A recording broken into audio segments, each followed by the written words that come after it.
우리가 신앙 성장에 있어서 가지고 있어야 할 아주 중요한 요소 중에 하나가 뭔가 하면 감사하는 마음입니다.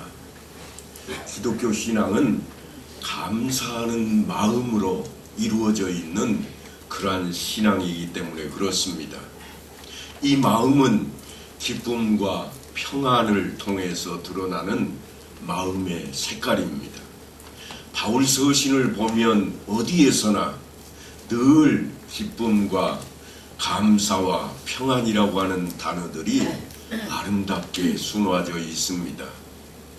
예수 믿는 사람과 믿지 않는 사람의 가장 큰 차이가 있는데 그것은 바로 감사의 차원이 다르다 하는 것입니다.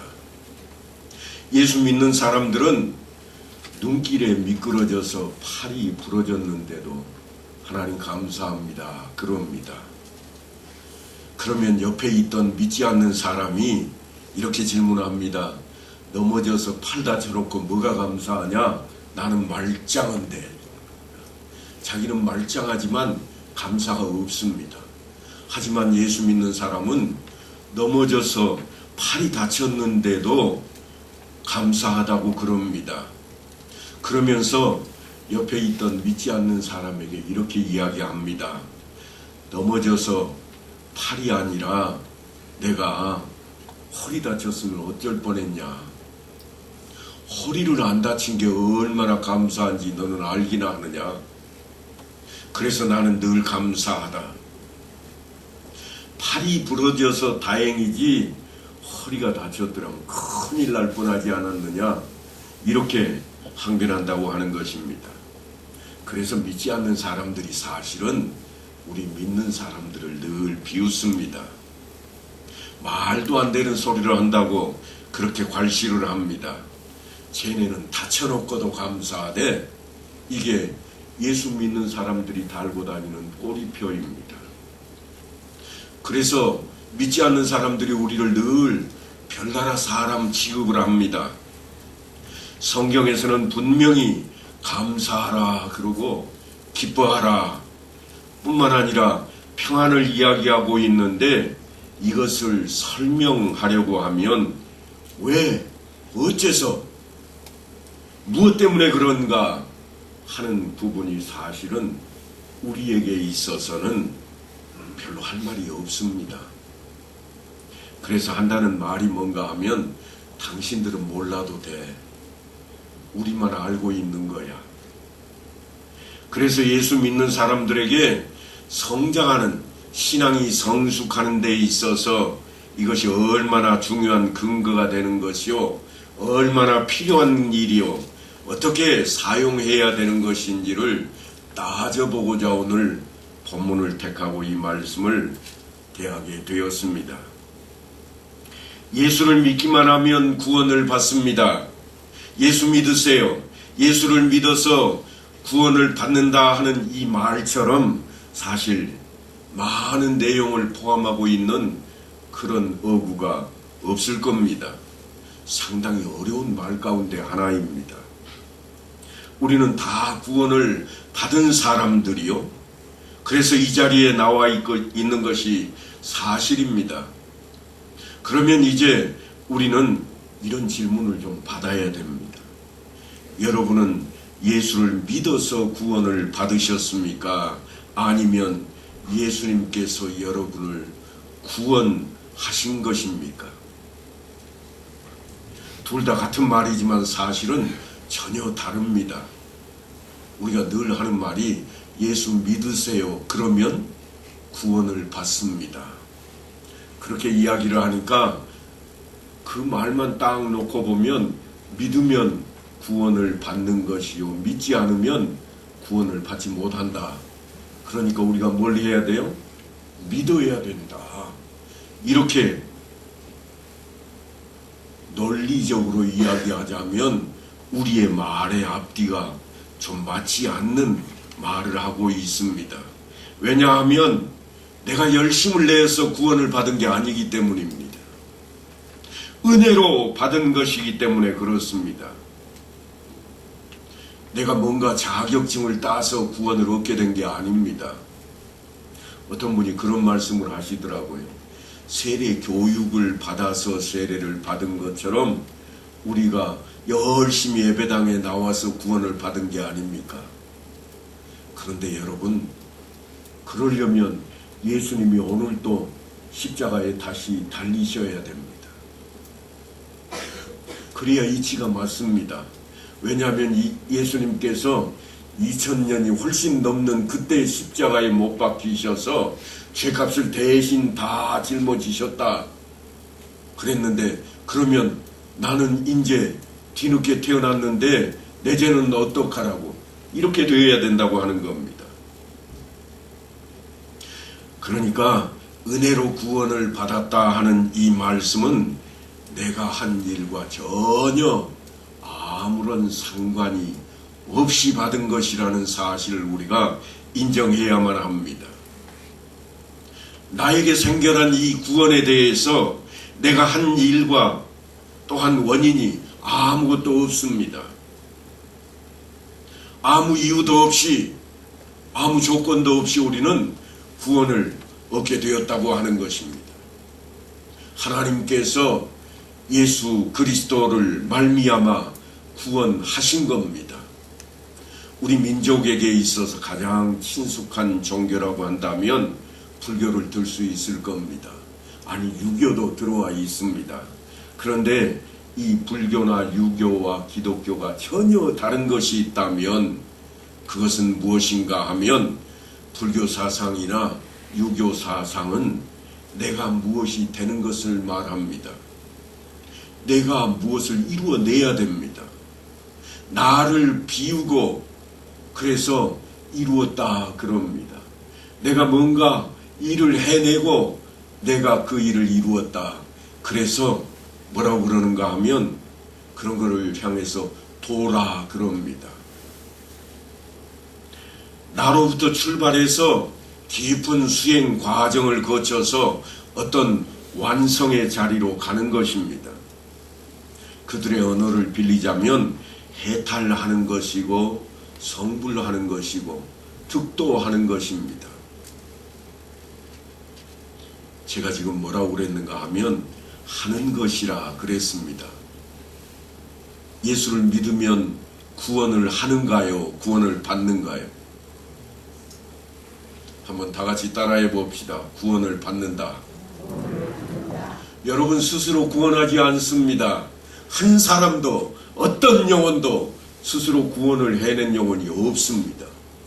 그러니까 우리 기독교와 다른 종교의 다른 점이 있다면 뭔가 하면 우리는 받는 것이요, 저들은 하는 것입니다.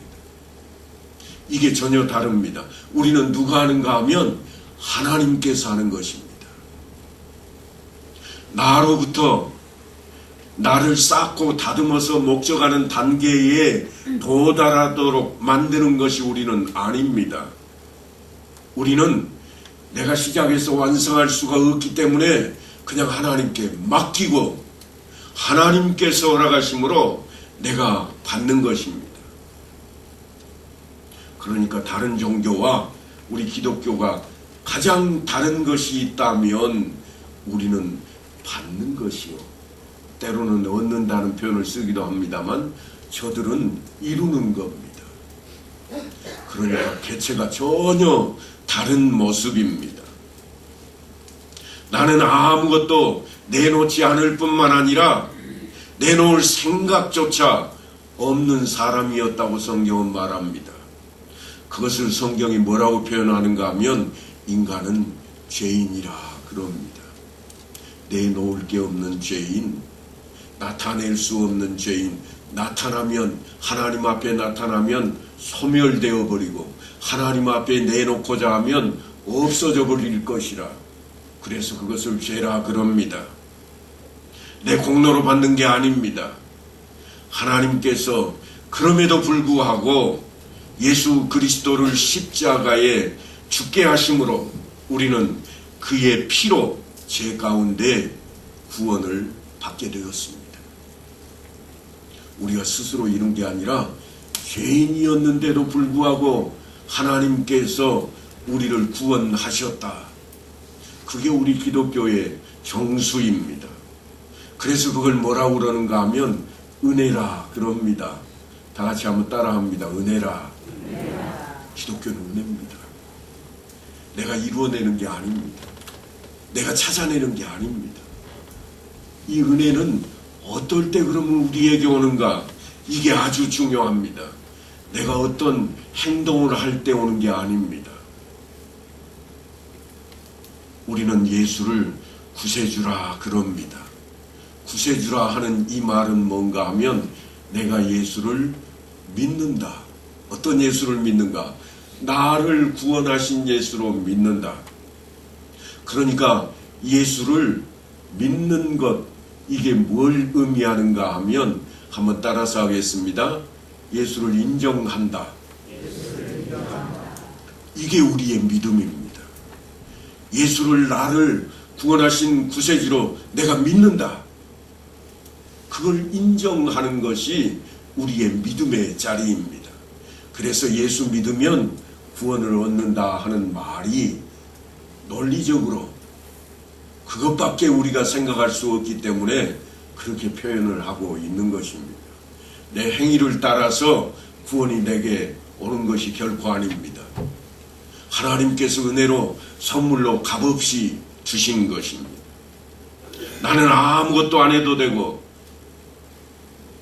그래서 이렇게 생각하실 분이 있습니다. 아니 바쁜 시간 쪼개가지고 내가 매주 교회에 나갔는데 그럴 필요 없겠네. 하나님께서 하시면 그렇게 됩니다. 여러분이 아무것도 안 해도, 여러분이 내놓을 게 없어도 하나님께서 하시면 그렇게 된다는 말입니다. 그래서 우리 가운데 고민했던 문제가 하나 해결이 됩니다. 그게 뭔가 하면 오늘 태어난 아이가 교회에 한 번도 얼굴도 안 비춰보고 죽으면 천국에 갑니까? 지옥에 갑니까? 여러분 생각에는 어디로 갈 것 같으세요? 우리가 알 수 없습니다. 왜냐하면 하나님께서 하시면 되는 일이기 때문입니다. 구원은 하나님의 뭐라고요? 은혜라고요. 하나님께서 그를 구원하시면 구원을 받는 것이요, 하나님이 택하시지 않으면 구원을 얻지 못하는 것입니다. 행위로부터 오는 것이 결코 아닙니다. 이게 세상 사람들이 생각하는 종교와 우리 기독교의 전혀 다른 그런 정수입니다. 그런즉 우리가 무슨 말을 하리요? 은혜를 더하게 하려고 죄에 거하겠느냐? 아까 제가 그러면 우리는 교회 나갈 필요도 없겠다, 그런 마음을 품을 수 있겠다 했는데 사도 바울이 거기에 해석을 달고 있습니다. 그러면 구원 얻는 기쁨을 더 크게 하려고 죄를 짓고 난 뒤에 용서함 받겠느냐, 그 말입니다. 비유의 말씀 가운데 큰 아주 많은 것을 빌려온 사람과 조금 빌려온 사람이 똑같이 탕감을 받았다면 누가 더 기뻐할까? 우리는 생각해 볼 필요도 없습니다. 많은 것을 탕감받은 사람이 훨씬 기뻐할 것입니다. 그런데 그것은 인간 세상의 이야기로 꾸며놓은 이야기입니다. 그렇게 하다 보니까 우리의 마음속에 무엇이 늘 자리 잡는가 하면 나는 50년 동안 세상에 눈 한눈 팔지도 않고 예수 믿었는데 엊그제 일주일도 안 믿은 사람이 천국에 같이 들어간다고? 이런 생각이 드는 겁니다. 그런데 다시 한번 말씀드리지만 구원은 내가 이루는 게 아닙니다. 하나님께서 하시는 일입니다. 그러니까 내 열심과는 상관이 없는 일입니다. 그러나 사도 바울은 하는 이야기가 뭔가 하면 그런즉 우리가 무슨 말을 하리요? 은혜를 더하게 하려고 죄에 거하겠느냐? 아니라. 그래서 이어서 하는 말씀이 뭔가 하면 그럴 수 없느니라. 죄에 대하여 죽은 우리가 어찌 그 가운데로 다시 돌아가서 더 그 자리에 살겠느냐? 세상으로 돌아갈 수 없다고 그렇게 이야기하고 있습니다. 나는 믿었기 때문에 구원을 얻었다. 그 생각을 가지면 늘 그런 오해를 갖기 쉽습니다. 내가 먼저 믿었다. 그 마음이 오기 때문입니다. 그러나 내가 믿어서 구원을 얻은 것이 결코 아니라는 사실을 우리는 인정해야 됩니다. 오직 하나님께서 우리를 불쌍히 여기시고 예수로 말미암아 구원을 허락하신 것입니다. 언제요?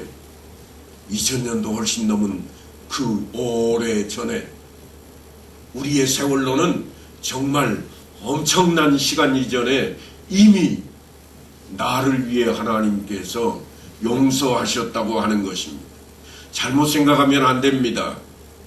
다만 그것이 내가 믿고 깨달았을 때에 내게 이루어진 것이 인식이 되어집니다. 생각이 그때 갔어야 그렇구나, 예수님이 그런 분이구나 인정이 되어질 바로 그때가 내 마음에, 내 머리에 인식이 되는 때입니다. 우리는 그 사고 때문에 뭐라고 그러는가 하면 믿음으로 말미암아 구원을 얻게 된다고 표현을 하는 것입니다. 그렇게 되면 우리는 당장 또다시 이런 질문을 해야만 할 것입니다.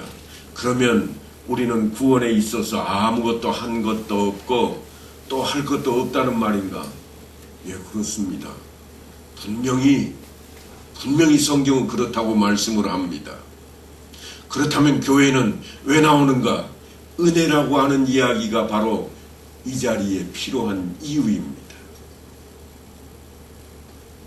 원래 죄인이어서 멸망받고 죽을 수밖에 없는 그런 자리에 있었습니다. 예컨대 이런 겁니다. 세상역에서 열차를 탔는데 지옥행 특급 열차입니다. 직통이어서 어느 곳에 머물지도 않습니다. 다 같이 타고 있는가? 아니요, 각자마다 다 따로 타고 있습니다. 모두 지옥을 향해서 달려가고 있습니다. 갈수록 뜨거워지는데 이 열차가 얼마나 냉방장치가 잘 되었는지 편안하다, 이만하면 좋다, 그런 생각이 늘 듭니다. 그러니까 도착할 때까지 아무도 느낌이 없다는 이야기입니다. 아니, 시원한 자리에 있다고 좋아라 합니다. 그런 우리를 하나님께서 불쌍히 여기시고 천국행 열차로 옮겨 태워 놓으셨습니다. 옮겨 타는 과정에 달리는 열차에서 우리가 뛰어내린 게 아닙니다. 우리는 흔히 지옥과 천국의 갈림길을 이야기할 때 열차를 옮겨 탄다 하는 말을 함으로써 내가 뭔가 열심을 내서 뛰어내리고 달려가고 하는 것처럼 그런 느낌을 받고 있습니다만, 이거는 우리의 생각 때문에 그러합니다. 하나님께서 하시는 일입니다. 천사를 동원하셔서 우리를 옮겨 놓았습니다. 언제 옮겨 놓은지 우리가 모릅니다. 몇 년 몇 월 며칠 날 내가 옮겨 탔다, 그런 게 없습니다. 하나님께서 하시는 일입니다. 분명히 지옥행을 타고 달려가고 있는 우리인데 하나님께서 옮겨 태워 놓으신 겁니다. 우리가 저주받을 자리에서 복받을 자리로 신분과 지위가 바뀌어졌다고 하는 것입니다. 내가 한 것도 아니요, 내가 요청한 것도 아니라는 그 이유 때문에 이게 얼마나 큰 대가를 치르고 우리가 받아낸 건지 아무도 생각조차 하지 않습니다. 말로는 예수님 때문이라, 예수님이 십자가에 달렸기 때문이라 말하고 있지만 우리는 한 번도 예수님께서 십자가에 달리신 그 자리 때문에 내 몸속의 아픔을, 내 몸속의 고통을 체휼해 보지 않았습니다. 그냥 하나님이니까 당연히 그러셔야지. 그러다 보니까 우리의 기도는 늘 내게 필요한 것들, 내게 있어야 할 것들로 가득 채워지고 하나님의 나라를 이루는 데는 아무런 조건도 달지도 않습니다.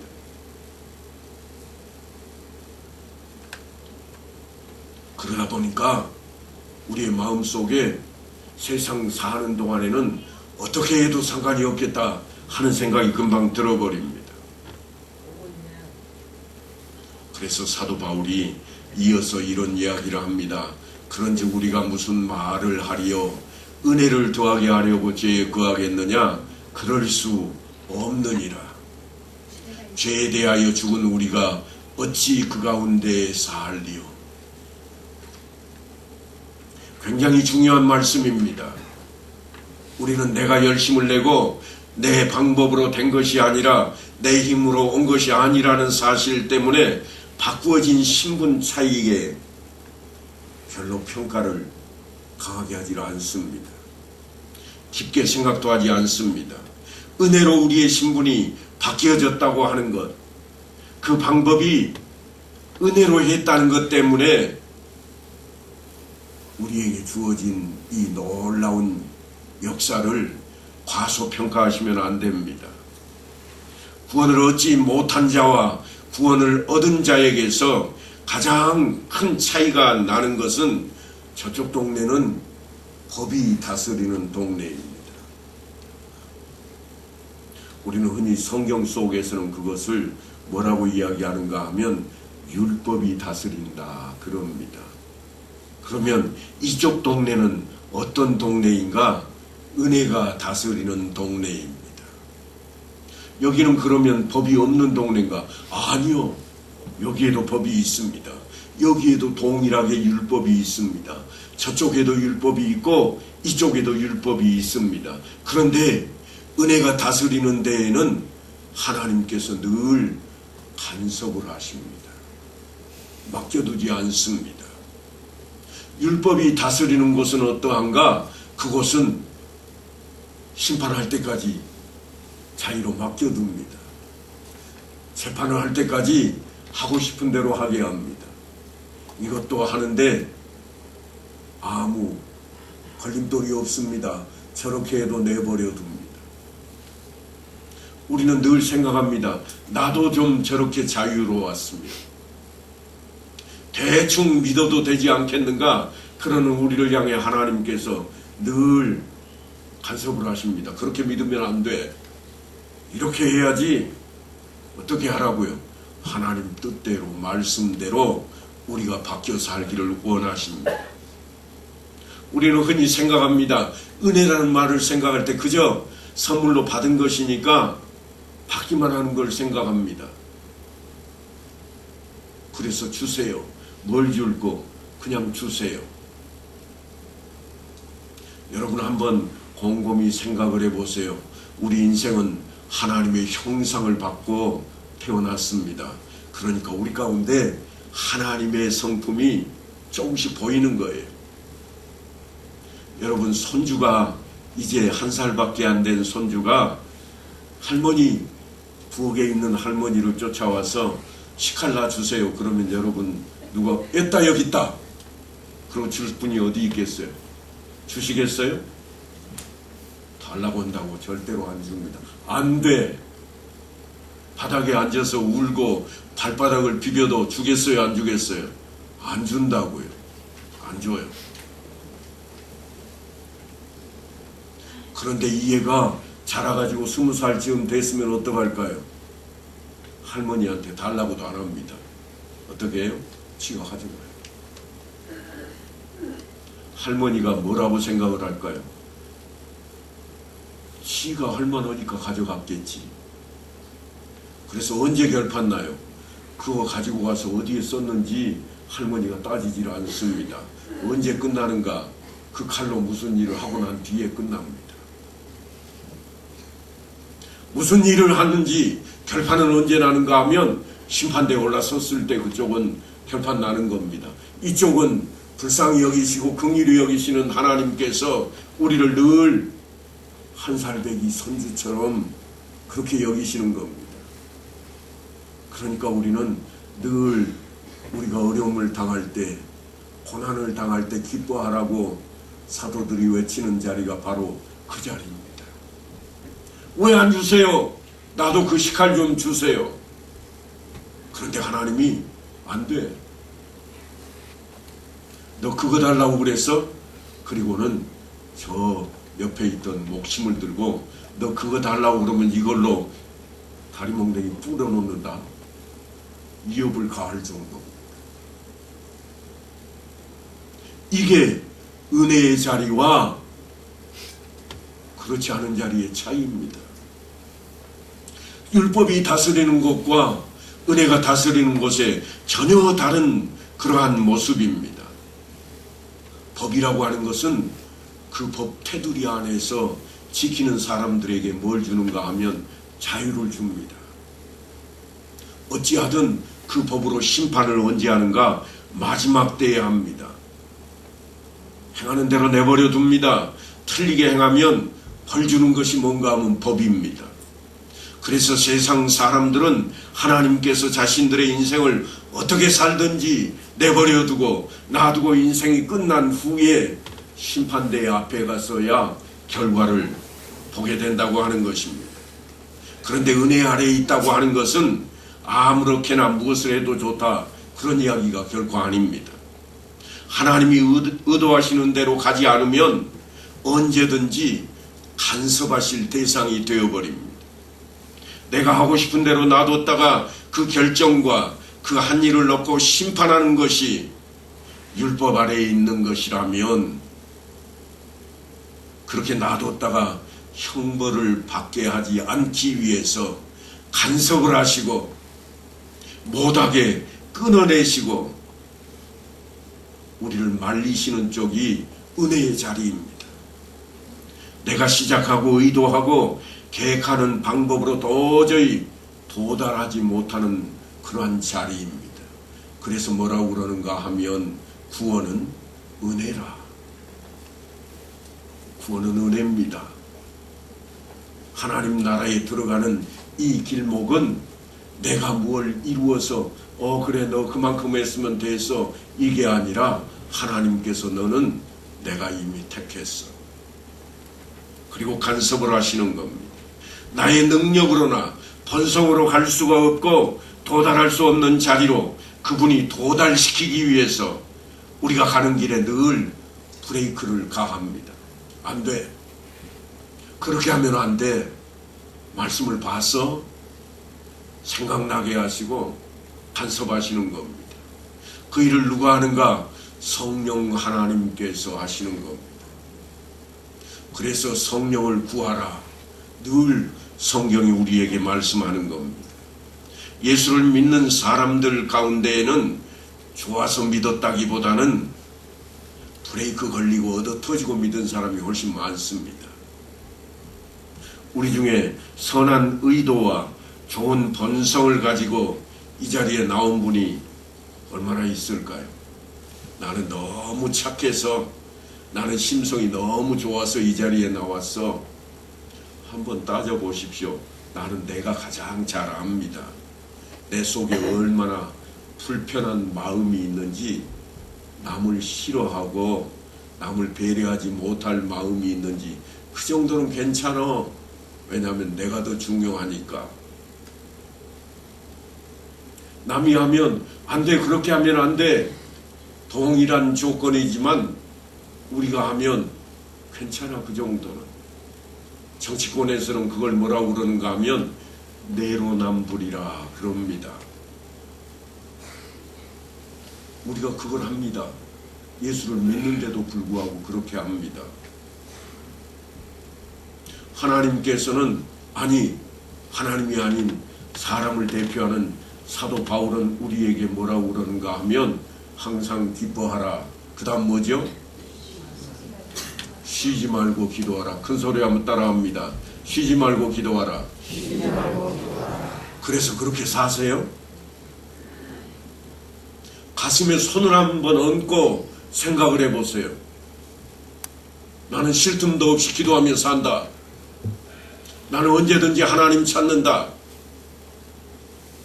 말로는 그렇게 하지만 들여다보면 언제 찾는가 하면 식사할 때 배웠으니까. 하나님 감사합니다. 잠깐이에요. 그 다음에는요, 에이 맛없어, 맛있어, 그거는 하나님 편이 아닙니다. 내 편이에요. 내 평가예요. 맛없어 못 먹겠네. 누가 평가하는 거예요? 내가 평가하는 거라고요. 쉬지 말고 기도하라. 쉬지 않고 하나님을 찾는 자리는 우리의 진정한 신앙을 요구하는 자리입니다. 은혜로 받았다고 우리는 생각하면서 늘 자신의 뭔가 행위를 가져다가 붙이고자 합니다. 하나님과 나만 아는 것이 신앙의 본래의 자리입니다. 그 자리에 갈 수밖에 없습니다. 그걸 뭐라고 그러는가 하면 은혜의 자리라 그럽니다. 그 은혜의 자리가 어떤 자리인가? 15년이나 생명을 연장받았던 분이 성경에는 기록이 되어 있는데 무엇을 통해서 그렇게 되었다고요? 오직 하나님을 향해서 기도한 사람이었습니다. 하나님을 찾는 사람이었습니다. 의사에게서 받았다고요? 아니에요. 하나님께서 하신 일입니다.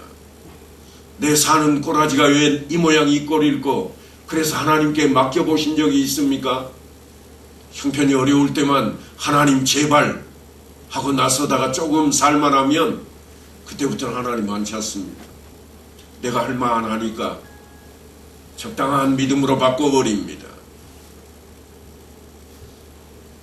우리의 실생활을 보면 예수 믿는 사람이 저지른 한 개의 실수와 믿지 않는 사람들이 가지고 있던 100개의 실수 가운데 무엇이 더 혼나는 자리인가 하면 그 사람들은 100개를 실수해도 하나님이 혼내지 않습니다. 언젠가 끝나는 날 하나님이 결판 내실 것이기 때문에 그러합니다. 우리는요, 한 개만 실수해도 우리를 혼내십니다. 오늘 기도 문제로 내 마음이 뜨끔해지셨다면 하나님께서 강단에 선 목사를 이용하신 겁니다. 여러분들 마음이 신앙과 믿음을 향해서 얼마만큼한 자리로 가고 있는지, 성숙의 자리로 가고 있는지 그거를 말씀하고 있는 겁니다. 하나님께서 우리들에게 혼내시는 자리가 어느 정도인가 하면 이렇습니다. 나는 전능한 하나님이라 너는 내 앞에서 행하여, 다 한번 따라합니다. 완전하라. 완전하라. 이 단어가 어떤 단어인가 하면 하나님처럼 되라는 단어입니다. 누구 앞에서요? 하나님 앞에서. 세상 앞에서가 아닙니다. 자랑하고 나타내려고 하나님처럼 되라는 그런 말씀이 결코 아닙니다. 하나님 앞에서 나도 하나님 깨끗함같이 깨끗해졌나이다. 그래야 살 수 있으니까요. 누가 그렇게 만들었습니까? 하나님이 은혜로 그 자리에 우리를 있게 했습니다. 우리가 그 자리에 있으면서도 우리는 이 말씀 앞에 온전하지 못합니다. 놀라운 하나님의 경고입니다. 하나님의 이 말씀은 저쪽은 끝내가서 심판할 자리이고 너희는 그리로 갈 때까지 내가 그냥 내버려 둘 수 없는 그 자리에 너희가 서 있다. 그런 말씀입니다. 내가 은혜를 가지고 너를 통치하리라. 이게 하나님 나라의 법칙입니다. 내가 저지른 실수와 관계없이 하나님께서는 은혜로 다스리며 은혜로 통치하시고 그분이 목적하시는 그 자리에 우리가 서게 만드는 것입니다. 물론 오늘 또 나는 하나님 앞에 등을 돌리기도 하고 실수를 하기도 하고 말도 안 되는 일을 저지르고 있습니다만 이미 은혜라고 하는 콘베아 벨트 위에 우리가 얹어져 있습니다. 이미 올라와 있습니다. 그것을 우리가 믿어야 됩니다. 하나님께서 이미 은혜로 우리를 택하셨다고 하는 사실을 인정해야 됩니다. 그게 은혜의 자리입니다. 그것이 하나님의 약속이요 모든 신자들의 흔들릴 수 없는 감사와 기쁨과 평안의 기준입니다. 굉장히 중요한 근거들입니다. 신앙생활을 좌절시키는 것이 언제인가 하면 언제든지 우리의 모습을 가지고 덤벼드는 사탄들의 유혹거리입니다. 그 유혹거리를 우리는 내려놓아야만 합니다. 너 그래가지고 되겠어? 그러니까 내가 하나님 앞에 있지. 그러지 못하고 안 될까? 따져보고 생각하다가는 넘어집니다. 우리는 모든 세상의 것들을 딛고 일어서야 됩니다. 무엇을 위해서인가 하면 예수 그리스도를 인정하기 위해서 그렇습니다. 내가 무엇을 이루기 위해서가 아닙니다. 성경은 우리를 나그네 인생을 살고 있다 그렇게 표현하고 있습니다. 다시 한번 점검을 해봅니다. 세상의 종교라고 하는 것은 다 자신들이 이루어서 가는 자리입니다. 그런데 우리가 가는 이 자리는, 구원은 우리가 이루는 게 아닙니다. 한번 따라서 합니다. 구원은 하나님의 은혜라. 여러분들이 이룬 자리라고 생각하는 순간 타락의 길로 가는 겁니다. 이만하면 되었다, 이거는 내가 이루었다는 생각입니다.